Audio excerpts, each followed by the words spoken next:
अनंत अनंत बलवंत वीतराग संत श्री हनुमंत लाल जी महाराज की भाव विभिन्न उपस्थिति में और उन्हीं की परम सन्निधि में भूत भावन भगवान भोलेनाथ की परम मंगलमयी चर्चा का चिंतन मनन अनुष्ठान लाभ प्राप्त करने के लिए समागत श्रोता भक्तवृंद, ममतामयी मोदमयी करुणामयी वात्सल्यमयी मातृशक्ति, भारत वाटिका के नवनिहाल नव पल्लवित करणाधार पुष्प प्यारी प्यारी से बाल गोपाल, सनातन धर्म ध्वजा को लेकर के नित्य प्रति अपने कर्म पथ पर अग्रसर होने वाले समस्त संत ब्राह्मणों के श्री चरणों में दास का कोटि कोटि नमन और वंदन। मंचस्थ विराजे हुए आचार्य वृंद, संगीतक बंधु, परमात्मा की महती कृपा करना, अनंत अनंत जन्मों के पुण्यों का प्रभाव, प्रारब्ध का पुण्य, वर्तमान के सत्कर्म आप सभी को फलीभूत होकर प्राप्त हो रहे हैं। और इस दिव्य भव्य श्रावण मास के पुनीत अवसर पर श्री शिव महापुराण को मुख्य परीक्षित के रूप में बैठने का सौभाग्य आप सबको मिला। सभी यजमान बंधु, उनकी गृह स्वामिनियां, कथा के मुख्य परीक्षित के रूप में बैठे श्री ब्रज बिहारी दुबे जी, देवेंद्र भैया, आप सभी रानगिर नगर और आसपास के जहां जहां से भी आप सबको ठाकुर जी ने बुलाया है, माता रानी ने भगवत भाव से आपके हृदय में बैठे हुए प्यारे प्रभु का दर्शन करते हुए हमारे हृदय में बैठे राम, आपके हृदय में बैठे राम को कोटि कोटि प्रणाम करते हैं।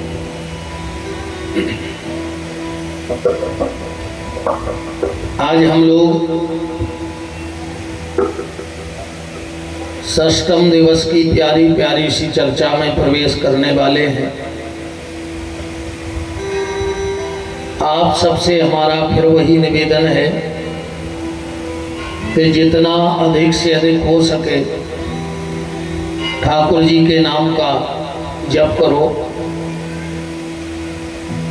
क्योंकि सब साधन का फल ठाकुर जी का ही नाम है। सब साधन का फल मानव जीवन की एक एक सांस हमारी ठाकुर जी से जुड़ जाए। श्वास श्वास में नाम जप श्वास न खाली जाए, और ना जाने या श्वास को आवन कब रुक जाए। देखो मृत्यु निश्चित है, आएगी। मृत्यु निश्चित है कि आएगी, और अनिश्चित भी है, पता नहीं कब आएगी। आएगी ये पक्का है, अब कब आएगी इसका कोई भरोसा नहीं, कभी भी आ सकती है। कोई भी सांस हमारी अंतिम हो सकती है। इसलिए हर सांस में ईश्वर का साथ बन जाए, और अगर ईश्वर का साथ बन गया तो बेड़ा पार, और अगर ईश्वर से विमुख हो गए तो आदि गुरु भगवान शंकराचार्य कहते हैं, अंगम गलतम मुंडम पलतम दशन विहीनम त्यासा पिंडम भज गोविंदम भज गोविंदम भज गोविंदम मूढ़ मते। रे मूढ़ मन, जितना अधिक से अधिक हो सके भगवान का नाम ले ले। आखिरी में कुछ काम में आने वाला नहीं है। एक राजा को एक विचित्र शौक था। एक राजा को बड़ा विचित्र विचित्र शौक पालने का शौक था उसको। बात यह हम सिर्फ इसलिए आपको बता रहे हैं कि शरीर को कितने भी सुख दे दिए जाएं, पर इन सुखों से कभी तृप्त नहीं होता है। सुबह से शाम होती है और जिंदगी तमाम होती है। इस शरीर को कितना भी सुख दे दो, पर ये मन कभी उन सुख से तृप्त नहीं होता है।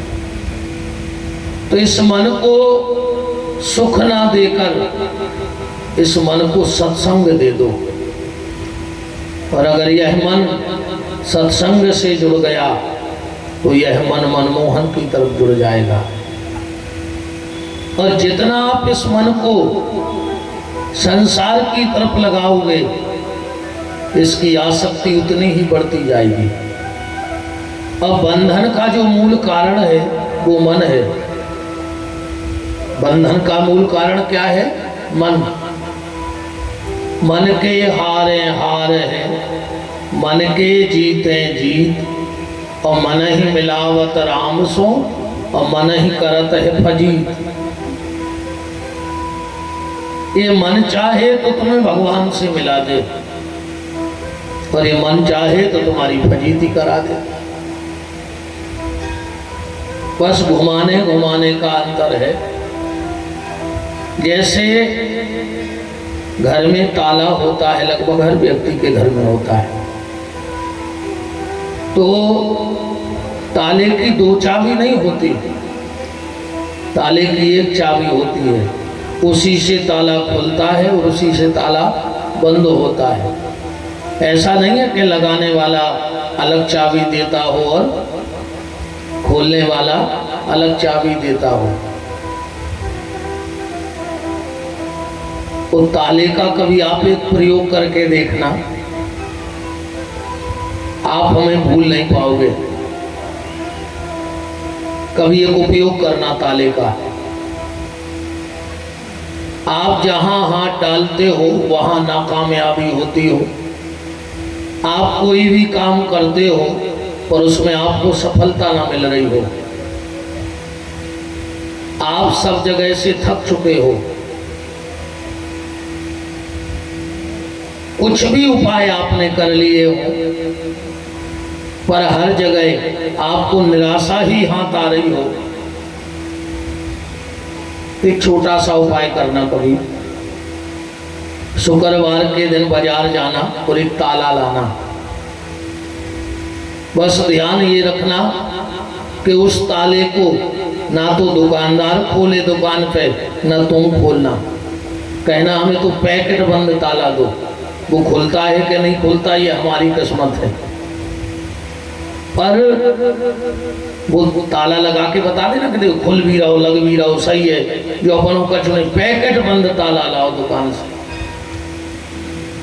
शुक्रवार के दिन ताला लाना, पैकेट का पैकेट अपने तकिया के नीचे रख देना। घर में भी नहीं खोलना उस ताले को, और सो जाना। सुबह उठ करके स्नान ध्यान पूजा पाठ जो तुम्हारा नित्य का काम हो वो करने के बाद आप उस ताले को उठाना और किसी मंदिर में चढ़ाना। आपको खोलना नहीं है। आपको वो ताला, विशेषकर अगर हनुमान जी का मंदिर हो और शनिदेव का मंदिर हो तो फिर कहना ही क्या है। आप वो ताला सीधा का सीधा भगवान के मंदिर में चढ़ाना। जैसे भी कोई आएगा और उस ताले को खोलेगा, तुम्हारी किस्मत के ताले हनुमान जी खोल देंगे, ये गारंटी। बस तुम्हें भर नहीं खोलना है उस ताले को। हनुमान जी तुम्हारी किस्मत के ताले खोल देंगे। ये श्री महापुराण। और हम आपको ये भी बता दें, ये उपाय हम आपको बताते कहाँ से हैं, घर से बना के नहीं बताते हैं। जो आचार्य विद्वान लोग होंगे वो तुरंत समझ जाएंगे। लाल किताब को जिन्होंने पढ़ा होगा, पढ़ा है किसी ने लाल किताब को? लाल किताब है उसका नाम है लाल किताब। रे तो सफेद ही कागजा है, मूसी लाल नहीं रहती है, उसको नाम है लाल किताब। उस लाल किताब में एक से एक प्रयोग हैं और हम बताएंगे वो प्रयोग किसके हैं आज की कथा में। तो ताले की चाबी दो नहीं होती है, एक ही चाबी होती है, बस दिक्कत लगाने और खोलने का अंतर है, घुमाने का। एक तरफ वो चाबी घुमाओगे तो ताला लग जाएगा और एक तरफ वो चाबी घुमाओगे तो ताला खुल जाएगा। यही मन का खेल है। अगर ये मन ईश्वर की तरफ चला गया तो कई जन्मों के ताले खुल गए, और अगर ये मन संसार की तरफ लग गया तो कई जन्मों के ताले पड़ गए। तो मन के हारे हार है, मन के जीते जीत, मन ही मिलावत राम सो मन ही करत है फजीत। अब बात ये भी है, लोग कहते कि बंधन का कारण है। क्या कारण है बंधन का बताओ? किसी ने बांध रखा है तुम्हें? आदमी के तुम्हारा आज बंधे हैं, अबदे हैं, फंसे हैं, काहे को लगे भैया?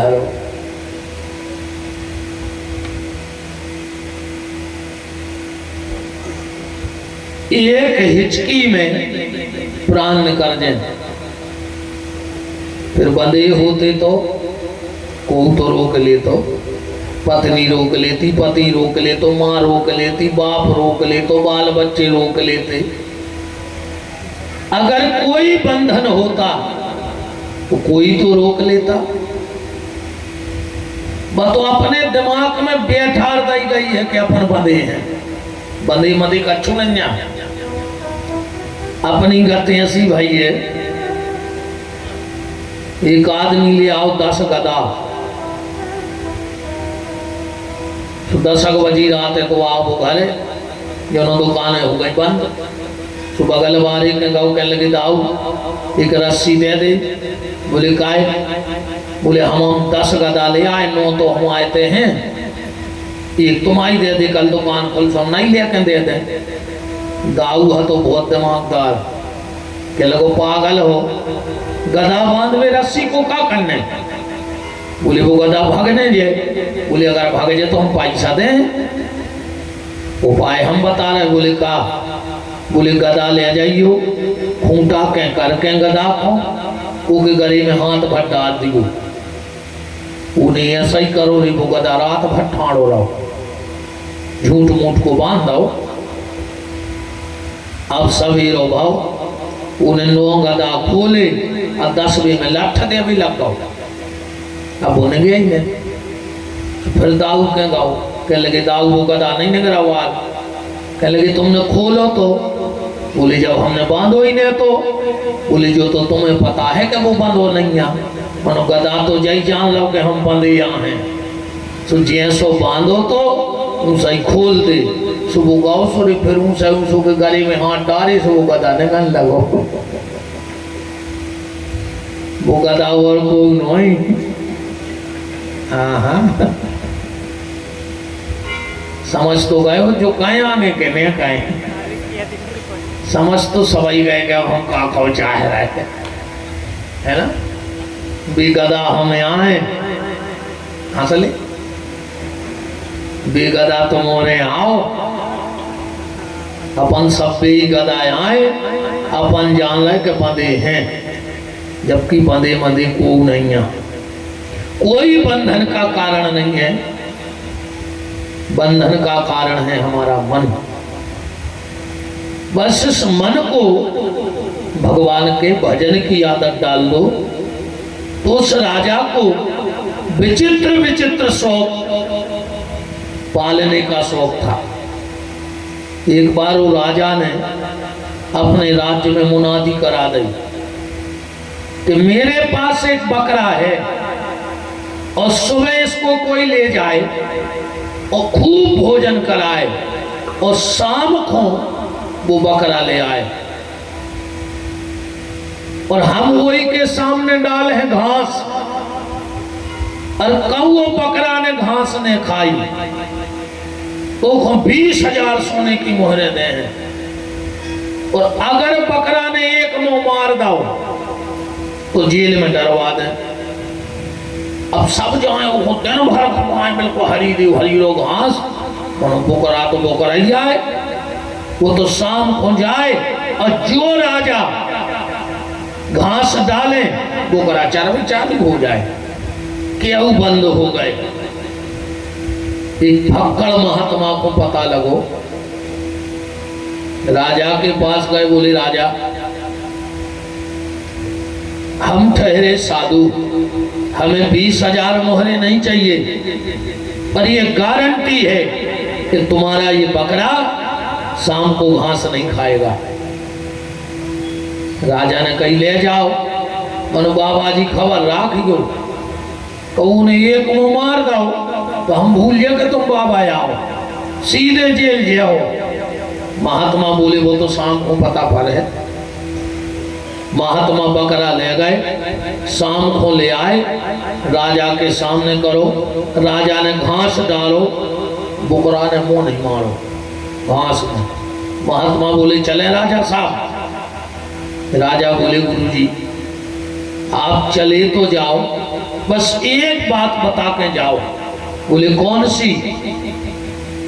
बड़े बड़े लोग आए पर इस बकरे को चरा नहीं पाए, तुमने ऐसा का खुआ दो कि जो घास को देख के मुंह नहीं मान रहा।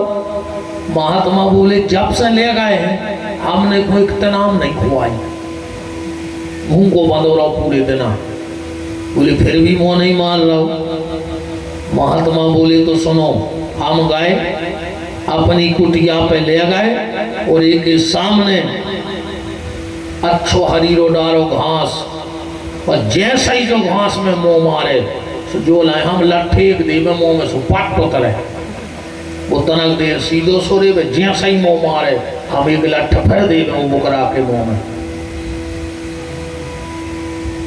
जैसे ही राजा ने ते घास डालो, बुकरा ने पहल देखो बाबा जी को तो अब भाई मुंह मार रहा है, तो ऐसो दे है पट। बोले बस यही है। अब इस बात को थोड़ा समझो, हमारा ये मन बकरा जैसा है, इसको कितना भी चराते जाओ पर ये कभी तृप्त नहीं होगा। पर अगर इस मन को तृप्त करना है तो सदगुरु के पास ले जाओ और सत्संग के डंडे इसको लगवाओ। जब तक इस मन में सत्संग के डंडे नहीं पड़ेंगे ये मन सुधरने वाला नहीं है। आप लोग भजन गाते हो ना, देखे ना इंद्रियों के न घोड़े भगे, इन पे नित नौ ही संयम के कोड़े पड़े, कि अपने रथ को सुमारग चलाते चलो, कृष्ण गोविंद गोपाल गाते चलो। तो निवेदन आप सबसे बस सिर्फ इतना है कि इस मन को सत्संग की तरफ ले जाओ। मनो जा भी कठिन बात है क्या, ये ऐसी सब नहीं हो सके ना आँखों बात तो जे कीजिए आँखों ढाल होते वो मन को धड़कत है। अब जिस कथा को ढाल नहीं खो है स्वाद में नहीं खो ढड़क है। अगर कथा की मंच बनी होती वो तरफ है, वो ढाल हती ये तरफ है, तो माए को ढड़कते के ना आँखों। अच्छा वह ढाल भी शुरू से बना थे, और शुरू से कहा हमें तो जो लगा कि सत्संग की ढाल बाप दादों से बना थे। हाँ नहीं नहीं कौन बना था ये ढाल, ये तो बाप दादों ही से ढाल बना थे। काय से मकान भी जब बना थे और जोंदना संदला हो अपन मिस्त्री से कहते ढाल भर ठीक रहे, है ना। छप्पर के लगे सुनो ढाल ले बिगड़ जाए। अच्छा कौन कौन की बिगड़ जाए। अच्छा जी की ढाल अच्छी है वो तो नहीं को ढड़ाक है, माने भगवान ही को ढड़ाक है, कैसो की ढाल ही बनी बाप दादों से। अच्छा कछु कछु की बिगड़ जात, सो कछु कछु सुधारवे में लगा। जैसे आजकल वो पाई पर सो नहीं ज्ञान लगो पानी खेचत को, अब ढाल हो गई खराब, उठाओ बाई पर ना से पानी सर उठो कि आए ले जाने पोंगा को जहाँ वो पाइप लगो है, सोपन लाएंगे। अब जबरदस्ती ले जा रहे वो पानी में, वो ढाल ही नहीं है जब है, सो लाएंगे और जैसे ही पाइप के थे अपन ने बाई पर उठाओ सो पानी जाएंगे तक ढला के आप काट जब वो भी मां को ढाला ही नहीं। ऐसा ही भक्ति को है, कई बार का होते अपन जबरदस्ती कथा में लो ले आओ, तुम बाई पर बनें जा कि चलो आ तुम खींच ले आए रान गिनो, और जैसे ही तब पे आओ हम तब चाय पी के आ रहे, तुमने कहा चलो कैसे तुमने बाई पर उठाओ तो ढाल तो भीतर कुछ तो भीतर आ गए भी चाय पी के मुंह में धर के लूग रवा रही सब वृंदावन बिहारी लाल की। तुम कितना बाई पर लगत जो पर को ढाल भी तो हुए ना। भक्ति हृदय में होते। यही से कबीरदास जी ने एक बात कही कि कछु लेना न देना मगन रहना, कछु लेना न देना मगन रहना। उन्होंने एक शब्द कही बहुत प्यारा कि तेरा साईं तुझ में बैठा। ईश्वर कहाँ है? यहां। पर अब जा भी ध्यान से सुनियो, है यहां पर मिले है कहां? जब भी बहुत ध्यान से समझ लियो आज की बात, ईश्वर है यहां पर मिलेगा नहीं यहां। मिलेगा कहां? मिलेगा भीतर मंदिर में। है तो माई ते पर ते मिले है नहीं, वो दर्शन बाहर हमने। अच्छा जब यहाँ है तो वहां कैसे मिलेगा? उसका सीधा सा अर्थ ये है, जब तुम आईने के सामने खड़े होते हो तो तुम कहाँ होते हो? आईने में, है ना। जब हम आईने के सामने खड़े होंगे तो होंगे कहाँ? आईने में। पर का आईना में मिल जे हो, ये ना पे अपन दिखा जरूर रहे पर मिल हो तो बाहर ही। ऐसे ही ईश्वर है तो यहाँ पर मिलेगा मंदिर में, मिलेगा माता पिता के चरणों में, मिलेगा गौ की सेवा में, मिलेगा कन्या की सेवा में, मिलेगा गरीब की सेवा में, मिलेगा साधु संतों की सेवा में। है जरूर यहाँ और उसका मिलना अलग अलग जगह है। तो कबीरदास जी कह रहे हैं कि तेरा साईं तुझ में बैठा, तो क्या करें के मूंद सखी फिर दोई नैना,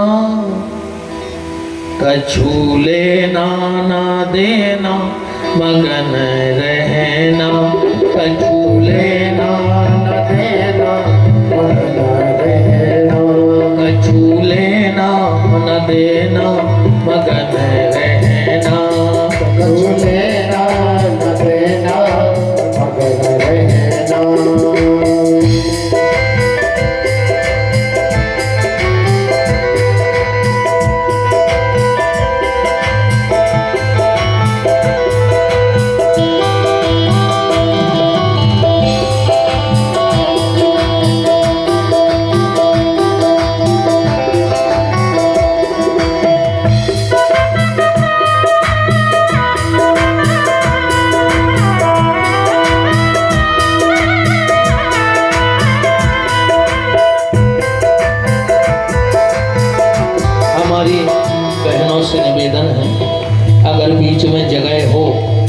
उसको कवर कर लो।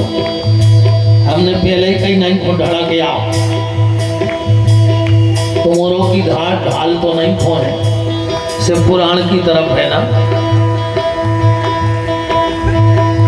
कछु लेना न देना मगन रहना, कछु लेना न देना मगन रहना, कछु लेना न देना मगन रहना, कछु लेना न देना मगन रहना।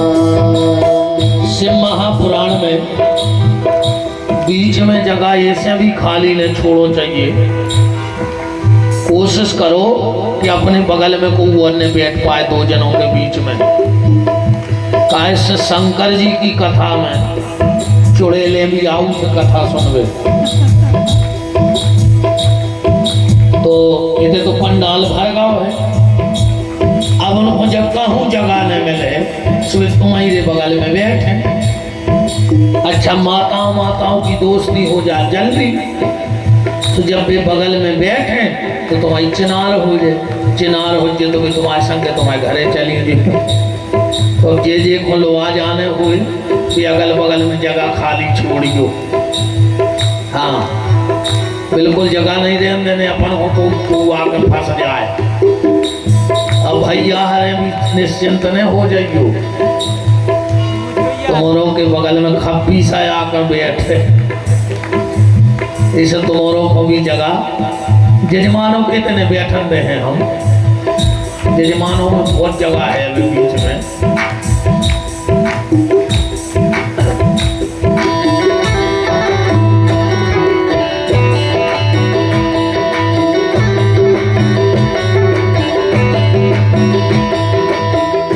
कछु लेना न देना मगन रहना, लेना न देना मगन रहना। तो निवेदन सिर्फ और सिर्फ मेरा हर कथा के माध्यम से इतना है कि भगवत भजन करो। कथा तो हम फिर अभी कहने ही वाले हैं, पर मेन केंद्र बिंदु है हमारा भगवान का नाम, भगवान का जप जितना अधिक से अधिक हो जाए। क्योंकि दुर्लभो मानसो देहि नाम क्षण भंगुरा, बहुत दुर्लभ तन हमें और आपको मिला है, तो ये व्यर्थ में न चला जाए, ऊकर सूकर की तरह न चला जाए। आहार निद्रा भय संततित्वं सामान में तत् पशुभिर्नराणां ज्ञानम हितेशम अधिकम विशिष्टम। अगर हम भोजन करते हैं तो जानवर भी भोजन करता है। हमें नींद आती है तो जानवरों को भी नींद आती है। हम अगर संतान उत्पन्न करना जानते हैं तो जानवर भी ये काम कर लेते हैं। अगर हमें और आपको प्राणों का भय है तो जानवरों को भी प्राणों का भय है। तो ये चार चीजें हम में और जानवरों में एक सी दी है भगवान ने, पर मनुष्य को एक चीज ज्यादा दी है। क्या? ज्ञानम हितेशम अधिकम विशिष्टम। अच्छे और बुरे का ज्ञान भगवान ने सिर्फ हमें दिया है। तो हम अपना अच्छा बुरा तो समझ सकते हैं कि नहीं समझ सकते। अच्छा क्या है और बुरा क्या है, ठीक ज्यादा ने उलझियो। हम एक बात बताएं दे रहे हैं, का काम अच्छो आए और का आए गलत, निर्णय तुम नहीं कर लियो, ज्यादा ने भटक लो। जो काम करते हुए मन में ये बात आ जाए कि कोई देखेगा तो क्या कहेगा, कोई सुनेगा तो क्या कहेगा, समझ लेना वो काम गलत है ना। कोई देख लेगा, कोई सुन लेगा तो क्या कहेगा, वो काम गलत है। अब कोई भी देख ले, अब कोई भी सुन ले, हमें कोई फर्क नहीं पड़ेगा, समझना वो काम अच्छा है। सत्संग है गणित कैसे सूत्र, ये जीवन में उतर जाए और यही को फायदा आए। अब आजकल आदमी के तो महाराज यही को फायदा है, कथा से हमें का फायदा। बोले का है, बोले महाराज के चिल्लर जा रही, महाराज को पैसा आ रहा हो, अकेले हमें फायदा है यार कथा से। इतने जनों फायदा है कथा से, टेंट वालों को फायदा नहीं है। ऐसे बस कार्य में को पूछ रहा तुझे चांदनी बता, अकेले महाराज को फायदा है, किराने वाले को नहीं है फायदा। 10,000 को रोज किराना आ रहा हो, अकेले महाराजों है फायदा भागवत से, और को नहीं है। किराने वाले को नहीं है फायदा, साउंड वालों को नहीं है फायदा, काय राजेंद्र बच्चा अकेले महाराज को है।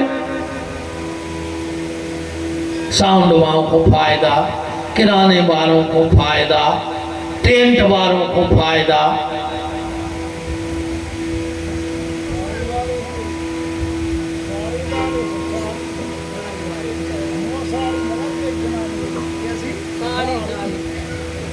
हाँ, माताओं को फायदा। देखो बाबा जी हर कौन फायदा दिखाने,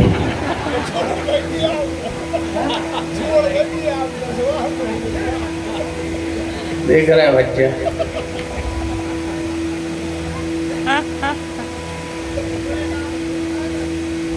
भोलेनाथ को काय की फायदा, दिन भर से गीले कर रहे तो बोले हर हर महाल है।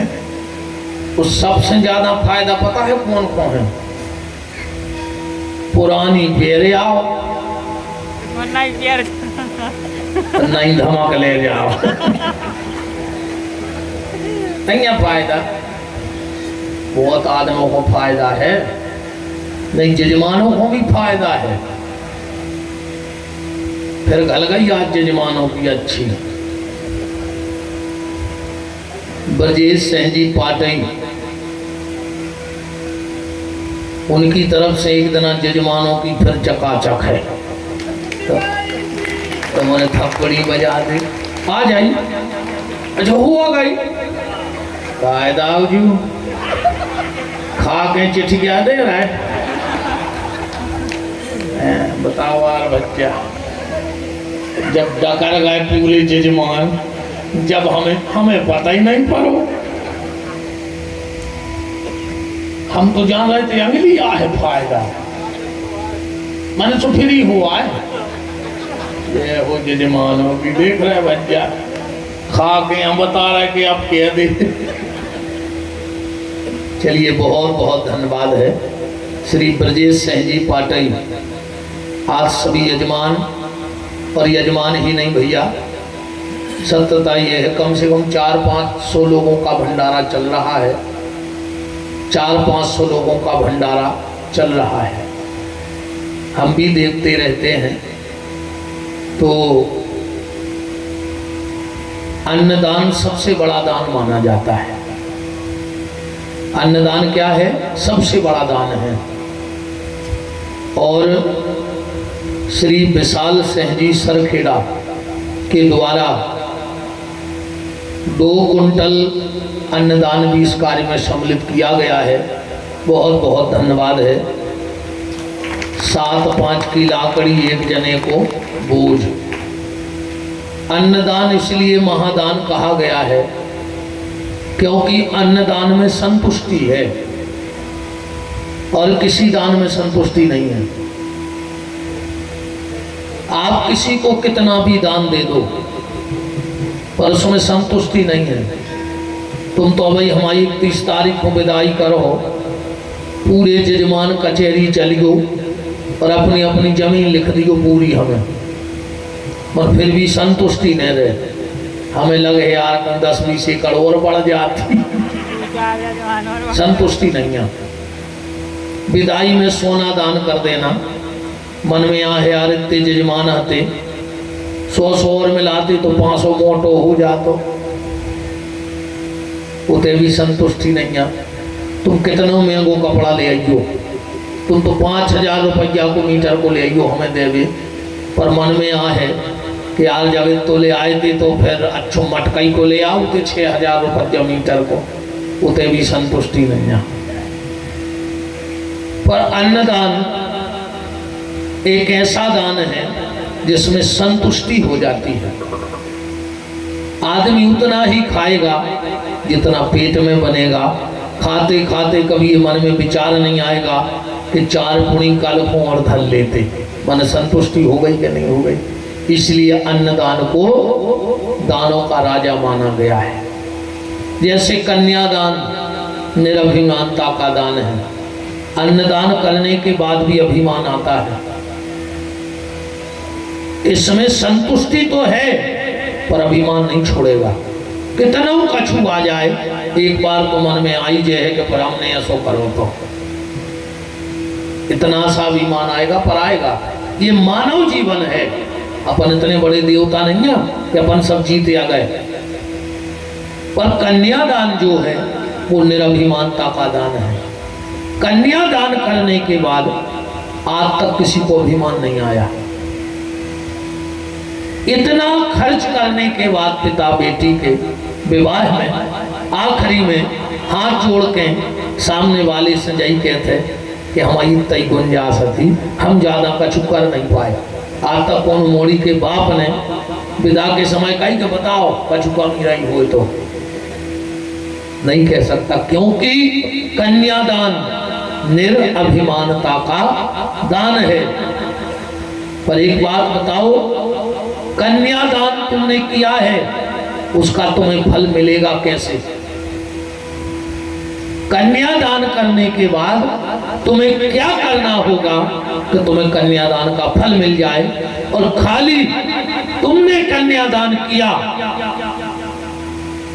और अगर ये काम नहीं किया तो तुम्हें कन्यादान का फल नहीं मिलेगा। कन्यादान के बाद कौन सा दान करना चाहिए जिससे कन्यादान तुम्हारा रजिस्टर्ड हो जाए भगवान के यहाँ? पता है किसी को कन्यादान के बाद क्या दान करना चाहिए जब कन्यादान का फल मिलेगा? और खाली तुमने अकेले कन्यादान कर दिया तो तुम्हें कन्यादान का फल नहीं मिलेगा। कन्यादान के कागज पर कौन सी सील ठप्पा लग जाए कि वो आपका कागज पक्का हो जाए? खूब कन्यादान किए ना आप लोगों ने, पर ये पता नहीं है कि कन्यादान के बाद तुरंत या बाद में तुम्हें क्या दान करना है जिससे तुम्हें कन्यादान का फल मिले। अगर ये काम नहीं करोगे तो तुम्हें कभी कन्यादान का फल नहीं मिलेगा। कन्यादान के तुरंत बाद गौ दान कर देना चाहिए, क्योंकि गौ माता तुम्हारे दान की साक्षी भरती है। इसलिए हरे मंडप में पंडित जी कन्यादान के बाद गौ दान करवाते हैं। जब वहां तुम्हारे दान की पेशी होगी तो गैया गवाही भरेगी कि हाँ मैं साक्षी हूं, इसने कन्यादान किया है। और अगर तुमने कन्यादान के बाद गौदान नहीं किया तो तुम्हारी गवाही, मैंने शायद एक दिन कहा था कि 4-5 लोगों की आवाज बहुत भगवान तक बहुत जल्दी पहुंचती है। शंख की, गौ की, सती की, पतिव्रता नारी की आवाज भगवान बहुत जल्दी सुन लेता है। साधु की और वैष्णव की, इन 5 की आवाज भगवान तक पहुंच जाती है। तो अन्नदान संतुष्टि दान है, कन्यादान निरभिमानता का दान है। पर कन्यादान पे गौदान का सील ठप्पा लग जाना चाहिए। और एक और निवेदन कर दो गाय कि जब तक पूंछ पकड़ के दान नहीं करोगे तब तक आपको गौदान का फल नहीं मिलेगा। अब तो नाटक नौटंकी ज्यादा होने लगी। खती सुपारी धरे कई महाराज संकल्प बोल दे मड़वा में गौदान कर हैं काय उस सुपारी में कहूँ इल्ली पर गई हो तो तुम्हें गौदान को फल मिले कि इल्ली को कहूँ तिलूला पर गए हो सुपारी में। और पूजा पाठ में तो यहाँ सयाउत है नहीं आप ये तो बैठे महाराज जी हरे पंडा जी हरे बब्बा तुम सत्यनारायण की कथा की 2 किलो सुपारी फूल ले तो एक काम में पड़ जाए तो हमारी गारंटी है ये काम में पड़ जाए। ये तो दुकानदार है इतने अब हम कहा खाएं उनसे तुम इतनी भर कह दे कि कथा करवाने सामान लगा दे। सबसे पहले तुम्हें ये सो डिब्बा उठे हैं कि वो डिब्बा ही पे 3 किलो धूरा चढ़ी।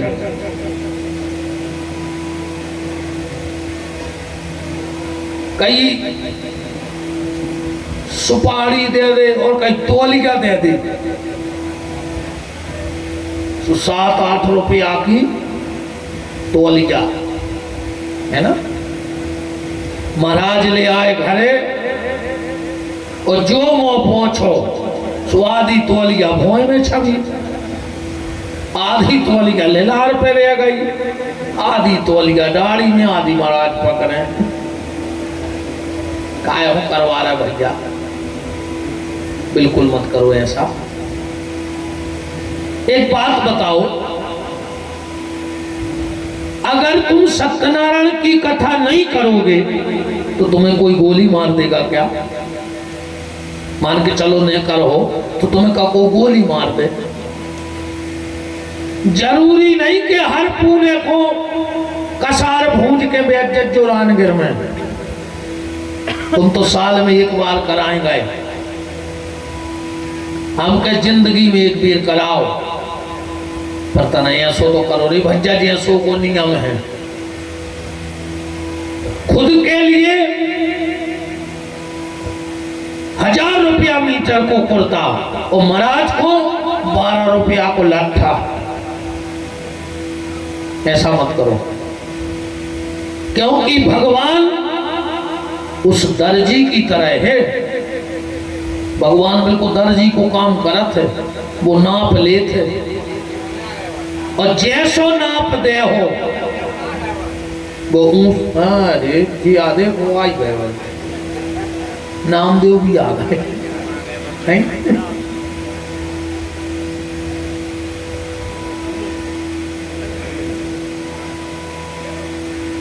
नामदेव कपड़े का नाप लेता है और जैसा तुम नाप दोगे वैसा ही तुम्हें कपड़ा बना के देगा। ऐसे ही भगवान भी दान का नाप लेता है। जितना तुम्हारा नाप है उतना तुम्हें नाप के लौटा देता है। इसलिए दान को समस्या मत बनाओ। दान स्वेच्छा बनाओ और उसको समस्या मत बनाओ। कैसे?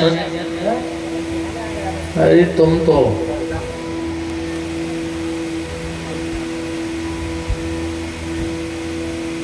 श्री सीतानाथ भगवान की ना फिर ऐसी गत होत है। एक डोकारी गए आईरान गए भारी चट्टान डोकारी गया। पंडा जी से बोली कि महाराज बहुत परेशान हैं, बाल बच्चे नन्या बहू के बहुत ही परेशान हैं। पंडा जी बोले माता जी एक काम करो माई को कीड़ा चढ़ा दे 1 दर्जन। माता सुन ले है। डुकरिया बोली कि गुरु बाबा इतनी गुंजाइश तो नन्या के 1 दर्जन चढ़ा सकें। 1 दर्जन कीड़ा तो नहीं चढ़ा पे। पंडा जी बोले तो 1 कीड़ा तो चढ़ा दो। यहीं आ जाओ महाराज जी, यहाँ जाओ मंच पे महाराज जी। एक दर्जन तो ने चढ़ा पे, एक चढ़ा पे। पंडा जी ने कही एक ही चढ़ा दे। भारी कंजूस थी, भारी कंजूस। पूरे मेला में फिरी, वो सस्ते केरा ने मिलो एक। सो एक बेच के जाई आओ तो 600 केरा धरे तो बोली बेटा जो कितने को है? कहने लगी जो 1 रुपया को। सुन वो 1 को केरा लाओ। और रानगिर में चढ़ा गई। माई ने सुन लाई। वो के बाल बच्चों वो भाव मरील सो लेके फिर आ गई रानगिर के लगे महाराज पंडा जी। माई ने सुनी तो मन मोड़ा ये सोता 11 बार यहाँ। पंडा जी बोले जैसो केरा चढ़ा गई थी। उनसे ही भगवान ने बाल बच्चों दे। निवेदन सिर्फ आपसे ये कर रहा हूं कि धर्म को एक तो समस्या मत मानो। धर्म कोई समस्या नहीं है और धर्म को बोझ मत मानो। ईश्वर तुम्हारे किसी वस्तु का भूखा नहीं है। ईश्वर खाली तुम्हारे प्रेम का भूखा है। उससे साचा प्रेम रखो।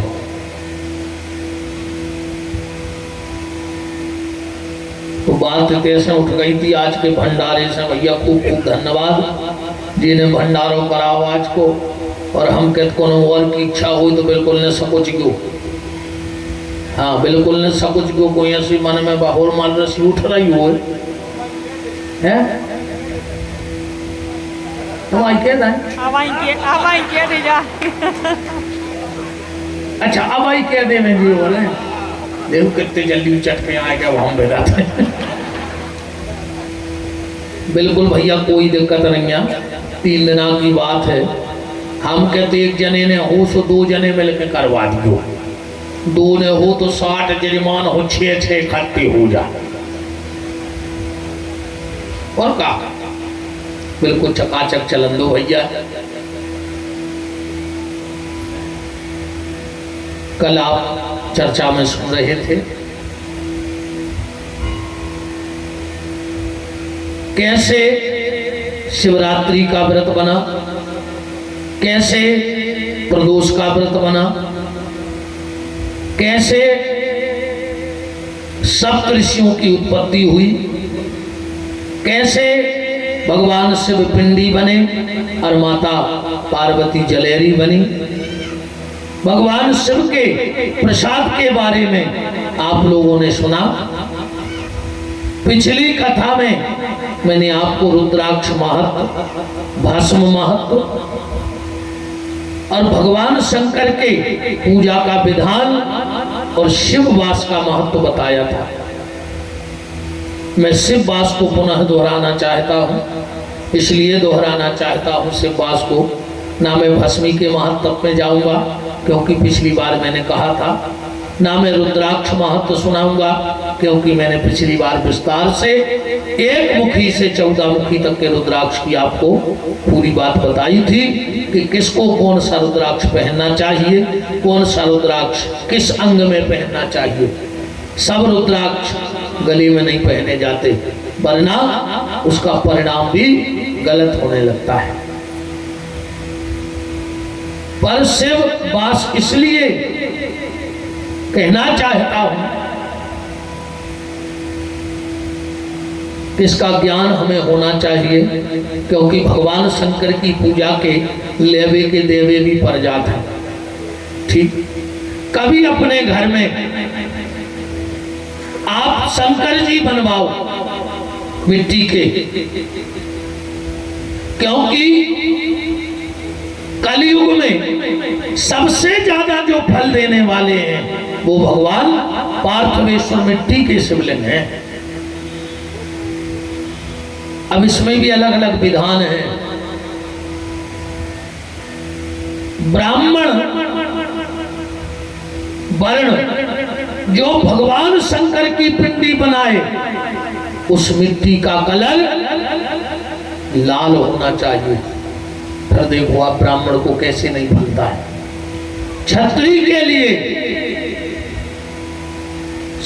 गौर वर्ण सफेद सी माटी हो, 22 के लिए पीत वर्ण तना पीलोपन लाए होगा माटी, और कनिष्ठ के लिए काली मिट्टी, क्योंकि शिव के प्रयोग आप कभी अपने घर में करवा के देखना, ऐसे विद्वान आचार्यों को बुलाना और अपने घर में कभी नमक चमक की क्रिया से शिव जी का अभिषेक करवाना। हाथ उठाओ, कितने लोग जानते हो कि नमक चमक कैसे होता है? ये साधारण अभिषेक है, पर एक नमक चमक की क्रिया होती है। और मैं गारंटी लेता हूं इस व्यासपीठ से, आपका कोई केस चल रहा हो, सुनवाई ना हो रही हो, आपका कोई केस चल रहा हो, आपकी भूमि पे किसी ने कब्जा कर लिया हो, कोई आपका पैसा ना दे रहा हो, वो 2 दिन हमारी जो जिंदगी भर याद रखियो, वो जब कर लियो, जब भोग लियो, जब विपिन बिहारी की बात को मानियो, पहले कर लियो और भोग लियो, फिर कहो हम तुम्हें अगली कथा में मिले, तो जो मान गए गुरु जी तुम्हारी बात में दमहती व्यास गद्दी की। मंगलवार के दिन कभी कर्जा नहीं लेना। जो व्यक्ति मंगलवार के दिन कर्ज ले लेता है वो आखिरी सांस तक कर्ज में डूबा रहता है, पर कर्ज नहीं चुका सकता। मंगलवार को कभी कर्ज नहीं लेना चाहिए, और बुधवार के दिन किसी को कर्ज नहीं देना चाहिए। जो व्यक्ति बुधवार को पैसा देता है, एक तो वो पैसा लौट के नहीं आता, अनुभव करके देख लेना, वो पैसा लौट के नहीं आता, और अगर लौट के आएगा तो तुम्हारे उपयोग में नहीं आएगा। कब अनुभव करके देखियो, वो बुद्ध के दिन 1000 खान रुपया दियो, फिर इतनी भर खबर राखे रहियो कि एक हमने 1000 देते, इन्हें भी पैसा लौटाए सुविधाए कहाँ, इतनी भर खबर राखे रहियो के तो दवाई में चले जाए, न लड़ाई में चले जाए, न गिर जाए, न कछु नुकसान हो जाए। मंगलवार के दिन कर्जा मत लो, क्योंकि मंगल ऋण का देवता है। जो ज्योतिष से संबंध रखते होंगे आचार्यगण, उनको पता होगा मंगल काय का देवता है, ऋण का देवता। मंगलवार को पैसा लेने वाला चुकाएगा फिर कर्ज होगा, चुकाएगा फिर कर्ज होगा, पर वो स्वतंत्र कभी नहीं। अब बुधवार का पैसा कभी लौट करके नहीं आएगा, और आएगा तो तुम्हारे उपयोग में नहीं लगेगा। इसलिए 2 दिन को याद रखना, मंगलवार वो बुधवार। और अगर कंगाल नहीं होना चाहते, कंगाल नहीं होना चाहते, तो एकादशी के दिन कभी अलमारी का पैसा निकाल के किसी को मत देना, चाहे कर्जा हो और चाहे उधार हो। एकादशी के दिन जिसकी अलमारी में से पैसा निकलता है वो कंगाल हो जाता है। कभी बरकत तरक्की उसके घर में हो ही नहीं सकती।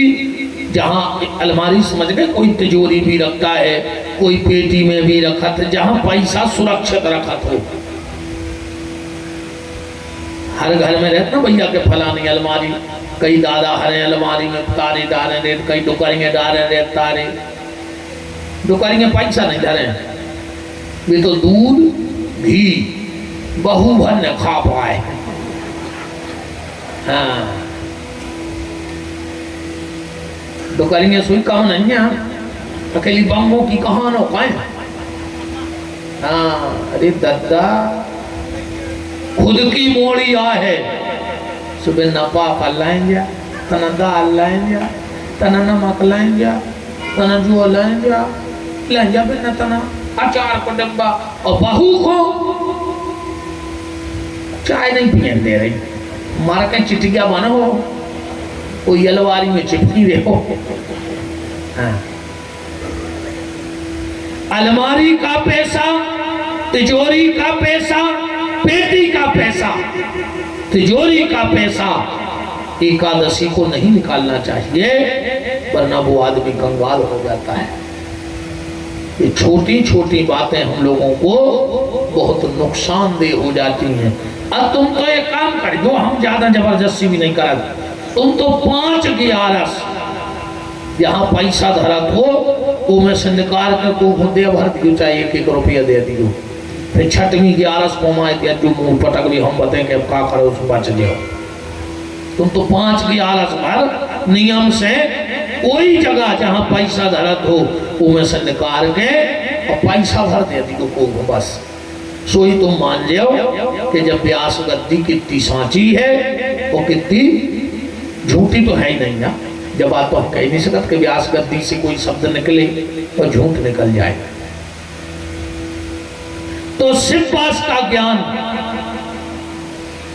जब भी कभी घर में मिट्टी के शिव जी बनवाओ, और जितनी माताएं घर में रोज मिट्टी के शंकर जी बनाती हो, सूर्य अस्त नहीं होने देना और उनको छत पे रख देना या विसर्जन कर देना। घर में कभी शिव जी नहीं रखने चाहिए। और अगर मिट्टी के शंकर जी बनाओ तो कीर्ति मुख जरूर बनाना,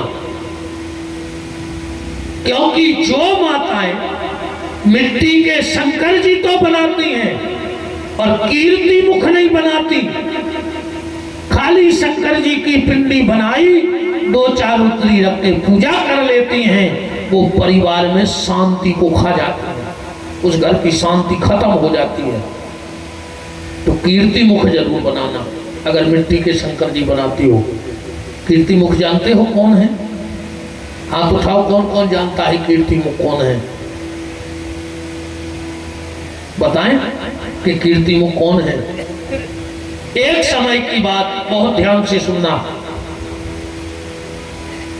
जलंधर जो भगवान शंकर के क्रोध से पैदा हुआ था, जलंधर की उत्पत्ति कैसी है? भगवान शंकर के क्रोध से। एक बार देवराज इंद्र भगवान शंकर का दर्शन करने जा रहा था और रास्ते में भगवान अवधूत बने भगवान शंकर पड़े थे। इंद्र पद के अभिमान में, राजमत के अभिमान में, क्योंकि को अस जग जन्मा जग माही, अप्रभुता पाए ताय मद नाही।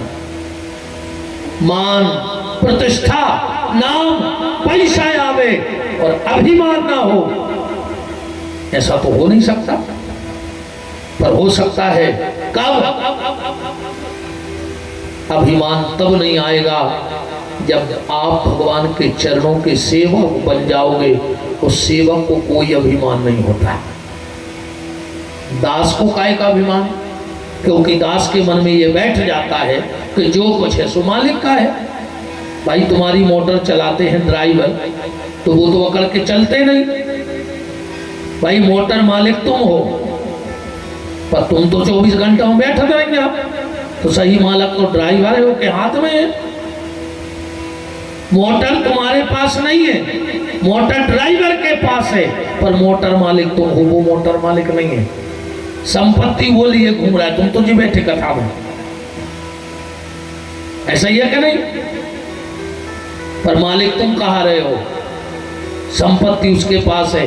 ऐसे ही जब ये संसार की संपत्ति हमारे पास रहे और हम अपने आप को नौकर समझें और परमात्मा को मालिक समझें, तो फिर काय का अभिमान होगा? इतना बताओ। और अगर तुमने अपने आप को मालिक समझ लिया तो अभिमान हो जाएगा। ड्राइवर सोचने लगे कि नहीं, जो रूट पे हम चलाओ चाहो तो चल है, ऐसा नहीं होता। मालिक ने कहा बस ये रूट का परमिट खत्म है, अपन हॉबी को मिल गया, वो को तो ले जाना है, आदेश का पालन करना है। ऐसे ही वो ईश्वर हमें जिस तरफ मोड़ दे, हमें जिस तरफ भेज दे, हम उस तरफ चले जाएं। उसने कहा जाओ, कथा किसकी है? मालिक की। रखी किसके पास है? इस नौकर के पास।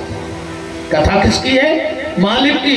रखी किसके पास है? इस नौकर के पास। उस मालिक ने कहा जाओ, 9 दिन तुम्हें रानगिर में भक्तों को कथा कहनी है। उस मालिक ने आदेश दिया, ये नौकर भगवान की कथा लेके हर सिद्धि के चरणों में आ गया। अब वो आदेश करेगा कि जैसे ही 10वां दिन लगे सागर पहुंच जाओ, अब तुम्हें राम कथा की डिलीवरी देने जानी है। ये नौकर फिर उठ के चला जाएगा।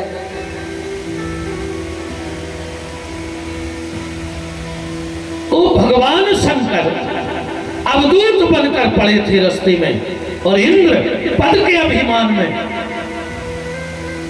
अच्छा एक बात और सुन लो, आदमी जब तक पद पर बैठता है तो ठीक ठाक चलता है, और जिस दिन पद उसके ऊपर बैठ जाता है तो उसकी चाल बदल जाती है। पैसा जब तक जेब में रहता है आदमी ठिकाने से चलता है, और पैसा जेब की जगह जिस दिन दिमाग में बैठ जाता है उस दिन आदमी की चाल बदल जाती है। इसलिए निवेदन है, पैसे को तिजोरी में रखना, पैसे को पर्स में रखना, पैसे को जेब में रखना, पैसे को बैंक में रखना, पर कभी पैसे को अपने दिमाग में मत रखना, क्योंकि जिस दिन पैसा दिमाग में आता है उसी दिन व्यक्ति का दिमाग खराब हो जाता है। इसलिए कभी भूल कर भी पैसे को दिमाग में नहीं रखना है। तिजोरी में अच्छा लगता है, भक्ति दिमाग में हो, और पैसा आपका तिजोरी में हो, बैंक के लॉकर में हो, जहां आपकी व्यवस्था हो वहां रहे। भगवान शंकर को इंद्र ने पद के चक्कर में अब शब्द बोले, भगवान शंकर को भयंकर क्रोध आया और इंद्र को भस्म ही करने वाले थे। उसी समय देवगुरु बृहस्पति ने भोलेनाथ की प्रार्थना करी और प्रार्थना करके कहा कि दादा क्षमा करो, ये मूर्ख है, ये आपके प्रभाव को नहीं जानता, ये आपकी लीला को नहीं जानता। और इतने दीन वचन जब देवगुरु बृहस्पति ने भगवान आशुतोष गणदानी से कहे, भगवान शंकर ने कहा मुझे क्रोध आया है। कहां करे इस क्रोध को? देवगुरु बृहस्पति ने कहा इस क्रोध को समुद्र में फेंक दो। तो भगवान शंकर ने जैसे ही वो अपना क्रोध समुद्र में फेंका, एक बालक का जन्म हो गया और उस बालक ने इतना भयंकर रुदन किया, इतना तेज रोया कि पूरा ब्रह्मांड कांप गया। ब्रह्मा जी सृष्टि रच रहे थे, लेखनी रुक गई कि मैंने तो किसी ऐसे बालक को बनाया नहीं। इतना भयंकर रुदन कौन कर रहा है? और जब ब्रह्मा समुद्र के किनारे गए और उस बालक को गोदी में उठाया तो उस बालक ने ब्रह्मा की गर्दन पकड़ ली, और इतनी तेज गर्दन दबाई, इतनी तेज गर्दन दबाई कि डुकरा की आंखों से आंसू आ गए। ब्रह्मा जी, विष्णु दौड़े, देवता दौड़े, और जब दो ही हाथ पकड़ के बच्चा के हाथ खींचे, जब बप्पा बचो ब्रह्मा, सबने कही के नाम रख दे। ब्रह्मा जी बोले ठीक टाइम पे आ गए न, मार हार तो जो हमको, अब तुम लोग इसका नाम रखने के लिए कह रहे हो तो इसका नाम, इसकी गर्दन पकड़ने से मेरे अंदर का जल आंखों से बाहर आ गया, इसका नाम होगा जलंधर। ये तो जलंधर की उत्पत्ति हो गई। हम आपको सिर्फ कीर्ति मुख की उत्पत्ति बताना चाहते हैं कि कीर्ति मुख कौन है, अब भगवान शंकर के इतने प्रिय क्यों हैं, क्या है ऐसी विशेषता कीर्ति मुख जी में।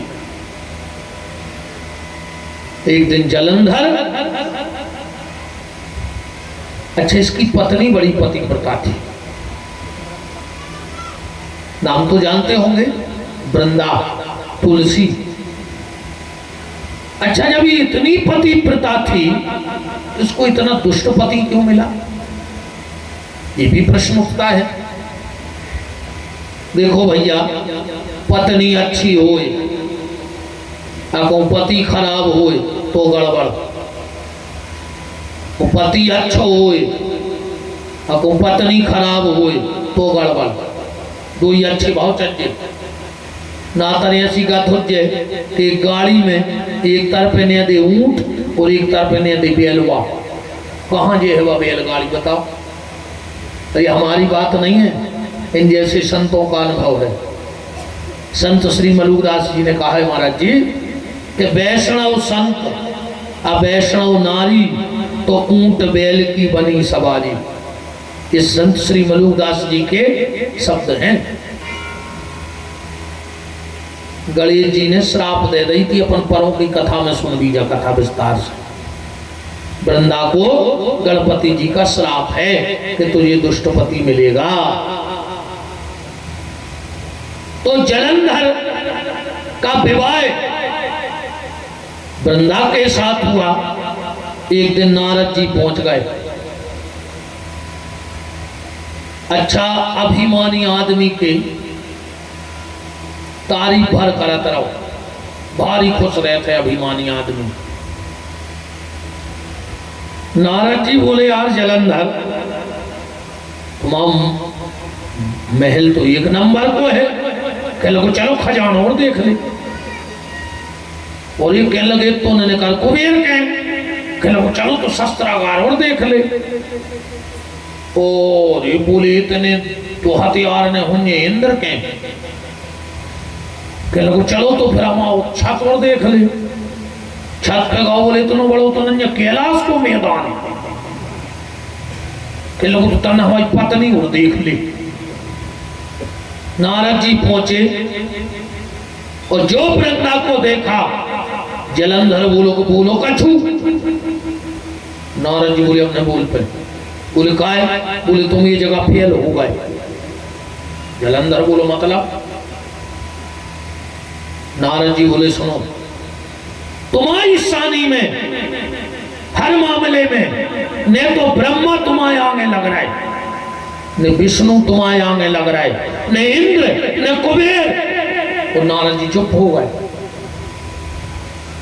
जलंधर बोलो तुमने शंकर जी की नहीं कही कि वे भी नहीं लग रहा है।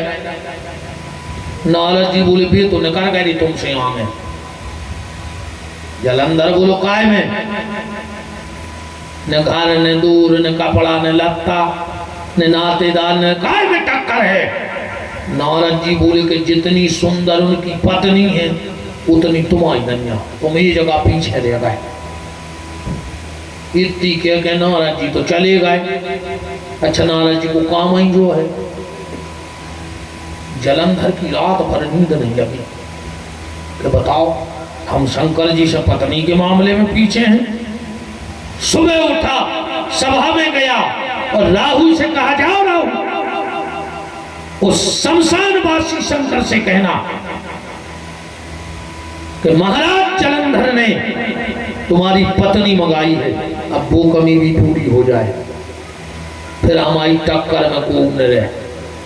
शंकर जी की पत्नी सुंदर है ना, अब वो भी हमें चाहिए। राहु गया, शंकर जी बैठे थे समाधि में कैलाश पर। इसने जाकर अब शब्दों की झड़ी लगा दी माता जी के बारे में। शंकर जी की नींद ही लगी अब समाधि। अचानक जब राहु ने अब शब्द कहे भगवान शंकर को, तो बीच में से कैलाश पर्वत फट गया और एक दिव्य बहुत बड़ा शरीर वाला एक गण प्रकट हो गया और राहु भुखावित हो। और जैसे ही कैलाश फटा भगवान शंकर की समाधि खुली। रुक जाओ। वो गण खड़ा हो गया। बोले क्या कर रहे हो? बोले प्रभु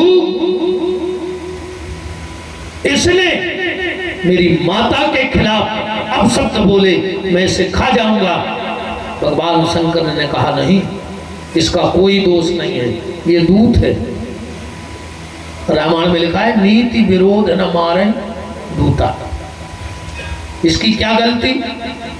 अच्छा एक बात बताओ, कौन तुम्हें चिट्ठी लिखे, वो में लिखे गाड़ी और डाक में डाल देवे।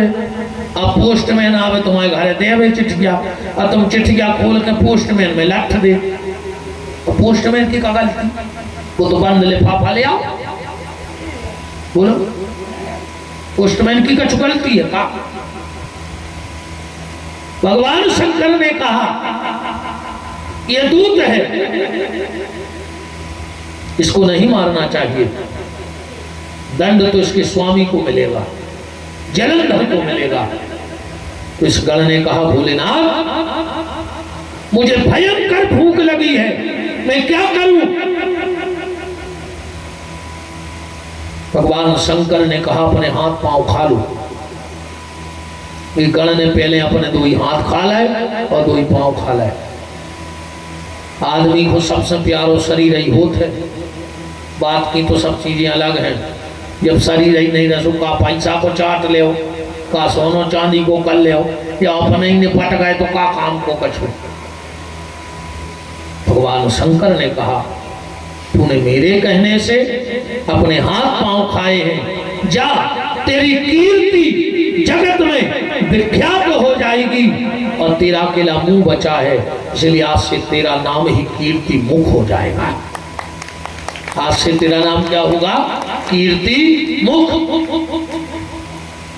और कहा कि तू मिट्टी से प्रकट हुआ है, कैलाश फाड़ के प्रकट हुआ है, तेरा जन्म मिट्टी से हुआ है, जा मैं तुझे एक और वरदान देता हूं, आज के बाद जहां भी मेरा मिट्टी का निर्माण होगा, पर अगर तुझे नहीं बनाया जाएगा तो उस घर की पूजा पाठ हम कभी स्वीकार नहीं करेंगे।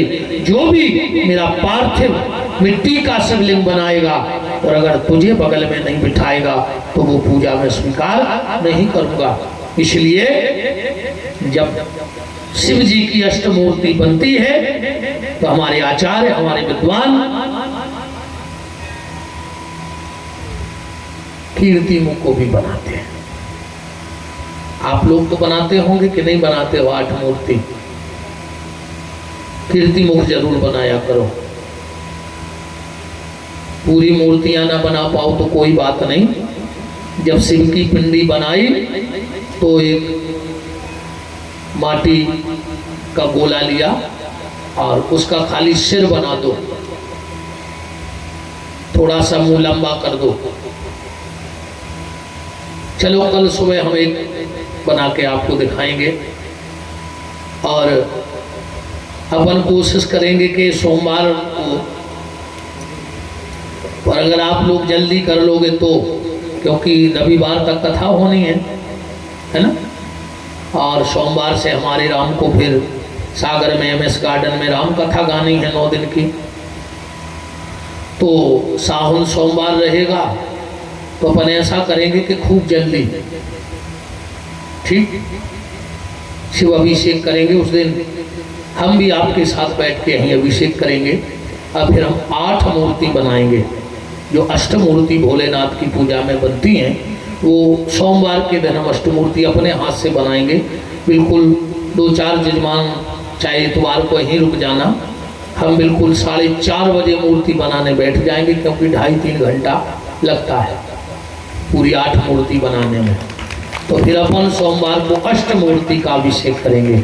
उसमें हम आपको बताएंगे कि कीर्तिमुख, वीरभद्र, कुबेर, तो बाकी तो आपको शिव पंचायतन पता ही है, शिव, दुर्गा, नादिया, गणेश और स्वामी कार्तिकेय, अष्टमूर्ति भगवान शंकर की बनाई जाती हैं। तो ये कीर्तिमुख जी हैं। बात चल रही थी शिववास की। शिववास कैसे देखा जाता है? वैसे तो आचार्य तो शास्त्रों में पढ़ लेते हैं, पर और सरलता में हम बताए देते हैं कहाँ लिखा है। हमारे पंडित जी आचार्यों के पास जो पंचांग होता है उस पंचांग में लिखा रहता है शिववास। पंचांग में तिथि, कर्ण, मुहूर्त का जो ब्रैकेट बना होता है उसके नीचे, अब मुझे पेज तो याद नहीं है, पर उसमें लिखा होता है उसमें लिखा होता है कि सिब्बास कैसे देखना चाहिए। तो सिब्बास देखने की विधि ऐसी है, पंचांग में श्लोक लिखा है, विनोद जी विराजे हैं, एकेन वासे कैलासे द्वितीय गौरी सन्निधौ तृतीय वृषभारूढ़ा। ये तो निवास है, वहाँ लिखा है तिथिम च दुई गुणम कृत्यो पंचभिश्चो समन्वितो। जिस भी तिथि का सिब्बास देखना हो उस तिथि को दूना करो, ध्यान मत भटकाओ। तो जो जा रहा है उसे जाने दो, जो आ रहा है उसे आने दो, ना मायने देखेंगे। सावधानी हटी दुर्घटना घटी। हाँ, कल हमें एक बात रात भर से घुरी आ रही है और बात में बहुत दम भी है। आदरणीय संतोष पंडा जी, बब्बा जी हमारे हमसे कह रहे थे, और देखो एक नई बात मिली हमें। बोले कबू सत्संग में जाओ तो बैठ के कथा सुनो, तो बिना प्रसाद लाए उठो ने। का पता महाराज आखिरी आखिरी न कौन सी भी ऐसी बात कर दे में कि जिसमें जीवन बदल जाए, अपन वो चीज को पता ही न हो। कथा में जाओ, अकेले हमारे नहीं कहूँ जाओ, तो बिल्कुल बैठो। तो आखिरी में जब महाराज जी कह दे कि हमारी वाणी हो विराम, तब आसन से उठो। हमने कहा जब तो बस आई है। फिर एक बात और कही, कह लगे कथा में बैठ के सुनो, और क्या को भाषण हो रहे हो तो ठाणे रहो तो बैठ क्यों नहीं। का पता कब भागने पारे। वृंदावन बिहारी लाल की, है ना। कभी कभी अच्छी बातें भी मिल जाती हैं बड़ों से, और बड़ों से तो अच्छी बातें मिलती हैं, इसमें कोई दो रहा नहीं है। अपनी कथा तो ऐसा ही बन गई। दो बातें को से सीखी, दो को से सीखी, दो को से अपनी फुटारिया भर गई। ऐसा ही ऐसे अपन कथावाचक बन गए। तो जिस भी तिथि का हमें सिब्बास देखना हो उस तिथि को दूना करो। उसमें 5 मिलाओ, उसमें 7 का भाग दे दो। अगर एक शेष आवे तो शंकर जी कैलाश पे हैं, जल्दी आ जाए। 2 आवे तो पार्वती के संग यहाँ है, उधर तुम्हारे घर है। अगर 3 आवे तो बेलवा पे बैठे बिल्कुल तज जा रही है। अगर 4 आवे तो पूरी सभा के संग तुम्हारे घर यहाँ है। अगर 5 आवे तो भोजन कर रहे हैं। आ तो जे हैं मनो, बिना मन कैसे आए। 6 आवे ले आ हैं, पार्वती जी के संग हैं। और अगर 0 और 7 आवे तो भूल के वो दिन से घर में माटी के शंकर जी बनवाओ चालू न करियो, क्योंकि सुन और 7 आने पर भगवान शंकर शमशान में जाके बैठ जाते हैं। और जो जबरदस्ती उनको अपने घर बुलाता है तो वो उसके घर को शमशान बना लेते हैं। उस दिन की पूजा शंकर जी की तुम्हें लेवे को देवो फर्ज है। पर एक बात और ध्यान से सुन लो, 11 महीने सिब्बास देखा जाता है। कितने महीने? 11 महीने। पर श्रावण के महीने में सिब्बास नहीं देखा जाता है। आप किसी भी दिन से शंकर जी बनाना चालू कर दो। श्रावण के महीने में क्यों नहीं देखा जाता है सिब्बास? इसलिए नहीं देखा जाता है, जब ब्रह्मा ने